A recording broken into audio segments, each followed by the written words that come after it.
앞서 보신 것처럼 어제 급반등에 성공했던 미국 뉴욕 증시, 오늘 새벽 다시 급락하면서 15분간 거래가 중지됐습니다.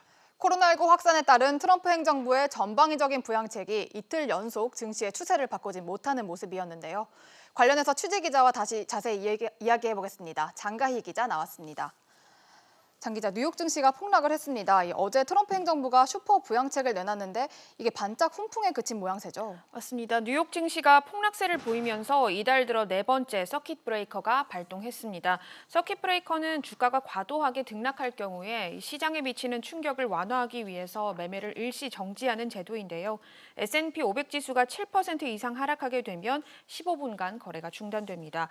코로나19로 세계 경제가 침체에 빠질 것이라는 경고가 나오면서 투자 심리를 위축시킨 것으로 보이고요. 여기에 스티븐 무누신 미 재무장관이 현지 시간으로 지난 17일 1조 달러 규모의 경기 부양책을 공화당 의원들에게 설명하면서 재정 지원이 없으면 실업률이 20%까지 갈 수 있다고 밝히면서 시장에 불안감을 준 것으로 보입니다.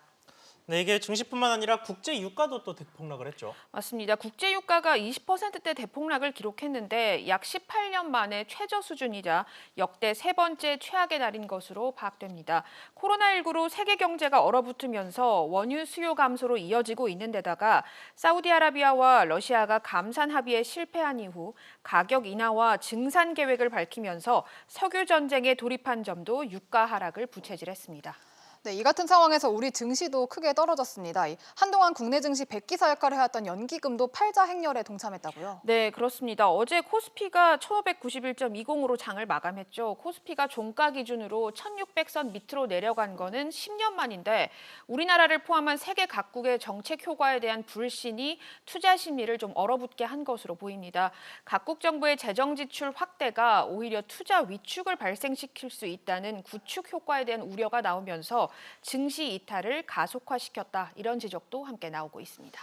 네, 어떤 종류든 추가 대책이 좀 필요해 보이는데 이 추경 관련해서 2차 추경 이야기가 요 며칠 새 계속 나왔었는데 지금은 좀 상황이 어떻습니까? 네, 국회가 추가 경정 예산안을 처리하면서 이 세수 부족분을 메우는 세입 경정 규모를 2조 4천억 원 축소시킨 것에 대해서 비판이 계속 나오고 있습니다. 예. 코로나19가 확산하는 상황에서 지난해 성장률 하락에 따라 올해 소득세와 법인세가 줄어드는 부분을 아예 배제해버린 만큼 세수 펑크 가능성이 커졌기 때문입니다.